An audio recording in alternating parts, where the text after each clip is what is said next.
বড় ভাই আমরা ক্ষেতের মধ্যে কি করতেছি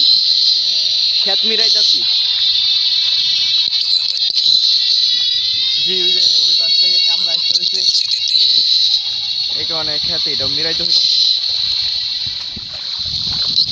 কেননা কামলা আর পাওয়া যায় না এই লকডাউনের বাজারে কামলা খুব কঠিন হয়ে গেছে কামলা পাওয়া এই কারণে নিজেরই করতে হয় কামলা একবারেই নাই দুইজন পাইছি তাও ডাবল টাকা দেয়া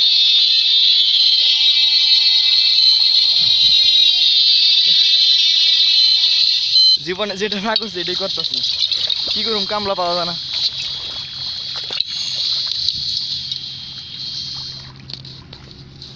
ঠিক আছে হ্যালো গাইস পরে কথা হবে বাই